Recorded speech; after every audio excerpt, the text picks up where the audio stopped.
Halo semua, selamat datang di channel R Pelesiran Kandang. Teman-teman, bagaimana kabarnya hari ini? Semoga kita semua diberikan kesehatan, kelancaran rezeki, dan ternak endok kita semakin sehat dan semakin berkembang.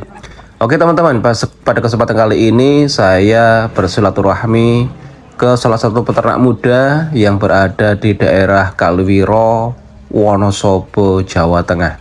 Sayangnya di kesempatan tersebut saya belum melakukan komunikasi wawancara terkait dengan ternak endoknya di kandang sini karena ada agenda dadakan yang tidak dapat saya hindari.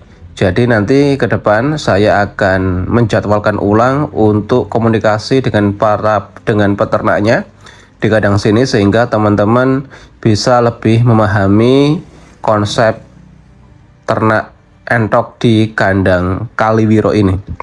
Oke teman-teman, tetapi tidak masalah saya tertarik dengan kandangnya, desain kandang yang saat ini sudah dibuat oleh sang pemilik.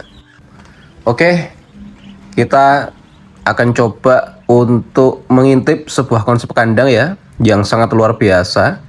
Perpaduan harmonis antara kandang, kolam ikan nila dengan air mengalir dan hijaunya tanaman. Karena saya melihat konsep ini sungguh sangat menarik teman-teman.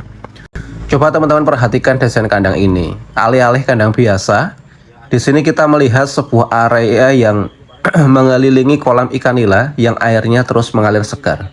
Kadang kalau di perkotaan atau di dataran yang biasa, air itu sangat mahal harganya. Tetapi kalau di pegunungan di Wonosobo ini, air merupakan sesuatu yang sangat istimewa, gratis, segar, dan jernih. Ini bukan sekedar kebetulan teman-teman, tapi sebuah rancangan cerdas yang mengintegrasikan kebutuhan entok dan ikan dalam satu ekosistem ini. Kandang yang dibangun mengelilingi kolam memberikan akses terbatas bagi entok untuk minum dan mandi kapanpun mereka mau. Jadi mereka akan lebih nyaman di situ, tidak ada pikiran untuk keluar kandang. Semua kebutuhan air ada di situ, jernih, minum bisa, mandi pun bisa. Air kolam yang mengalir juga menjaga kebersihannya, menciptakan lingkungan yang sehat bagi si entok. Bayangkan kalau di tempat kita kadang air sampai keruh ya. Kalau di sini air tetap jernih teman-teman. Tapi tunggu dulu, manfaatnya tidak berhenti di situ. Manfaat yang lain adalah kotoran entok yang biasanya menjadi limbah di sini justru menjadi berkah. Karena kotoran ini secara alami akan masuk ke dalam kolam teman-teman. Akan masuk ke dalam kolam dan menjadi pupuk alami yang kaya nutrisi bagi pertumbuhan plankton yang ada di dalam kolam. Nah, plankton inilah yang kemudian menjadi pakan alami bagi ikan nila tersebut. Sebuah simbiosis mutualisme yang luar biasa. Teman-teman bisa melihat sekeliling kandang ini, hamparan tanaman hijau yang subur menjadi sumber pakan alami yang melimpah bagi entok. Pemilik tidak perlu pusing lagi mencari atau membeli pakan tambahan setiap hari. Tentu sangat menghemat biaya dan tenaga, serta membuat entok lebih sehat karena mendapatkan pakan alami. Kebanyakan kita mau memberi pakan alami saja harus membeli kangkung ya, harus membeli daun-daunan. Kalau di sini tidak semua kandang dikelilingi oleh daun-daunan.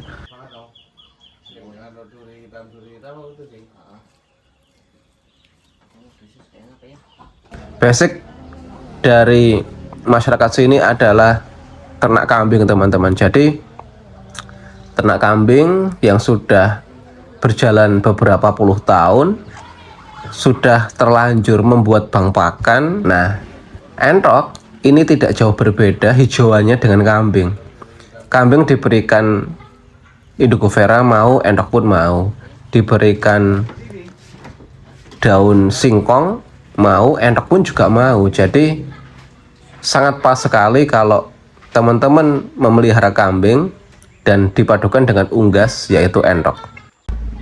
Dengan pakan alternatif ini tentu saja sangat menghemat biaya dan tenaga serta membuat entok lebih sehat karena mendapatkan pakan alami.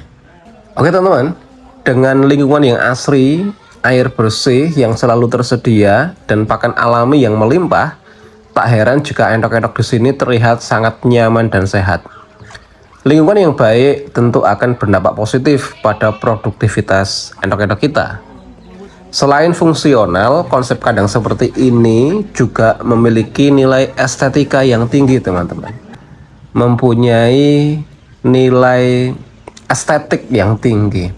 Perpaduan kandang, jernihnya air kolam, dan hijaunya tanaman menciptakan pemandangan yang menyegarkan mata. Di sini kalau kita ngobrol santai di gubuk ini berjam-jam pun betah.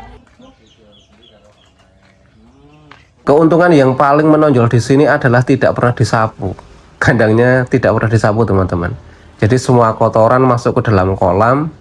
Alas dasarnya ini kan tanah ya, tanah biasa. Terus ada kolamnya juga, jadi di sini plankton juga subur nanti. Terus cacing-cacing tanah juga banyak di sini. Belum lagi ikan-ikan yang selalu menjernihkan isi air kolam seperti itu. Kadang teman-teman bingung, ini kok ikannya tidak dimakan entok ya, karena memang dalam ini kolamnya teman-teman. Berbeda kalau kita membuat kolam pakai beton, habis itu diisi ikan, diisi entok ya habis. Kalau ini kan kolamnya aja sudah seluas ini dan dalam sehingga tidak memungkinkan entok bisa mengejar sampai ke dasar kolam, gitu ya. Jadi kadang ada yang berpikir ini kok, saya pun juga berpikir ini kok nilainya kok tidak dimakan ikan, ini nilainya kok tidak dimakan sama entok. Ternyata seperti itu ya. Oke. Teman-teman mungkin bisa meniru ya konsep kandang entok asri seperti ini, bisa menjadi inspirasi bagi kita semua. Dengan memanfaatkan sumber daya alam secara bijak dan menciptakan sistem yang paling menguntungkan, peternak entok bisa menjadi lebih efisien, berkelanjutan, dan tentu saja lebih menyenangkan.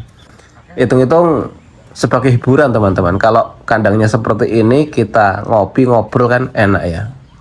Dengan kandang seperti ini teman-teman bisa lebih fresh lagi ketika di dalam kandang sehingga entoknya pun akan nyaman di situ. Ingat ya, kalau kita sedang pusing, pikiran banyak, jangan sekali-kali masuk ke kandang teman-teman. Itu akan membuat tenaga entok kita juga stres. Pilihlah momen atau waktu selagi kita masih dalam keadaan penat, jangan dulu masuk ke kandang. Kita menunggu sampai teman-teman sudah nyaman, sudah fresh baru masuk ke kandang dan melihat tenaga entok kita itu makan mungkin atau menghabiskan waktu dalam kandang.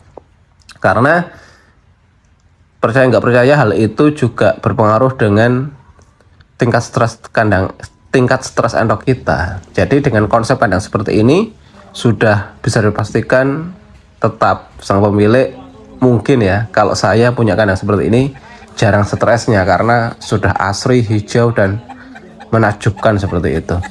Oke, bagaimana menurut teman-teman semua? Apakah teman-teman tertarik untuk mencoba konsep serupa? Tulis di kolom komentar ya. Mungkin hanya itu yang dapat kami sampaikan teman-teman. Semoga bisa menginspirasi dalam pembuatan kandang, khususnya bagi teman-teman yang berada di daerah pegunungan bisa mencoba konsep kandang ini. Sampai jumpa di video selanjutnya hanya di channel Air Pelesiran Kandang.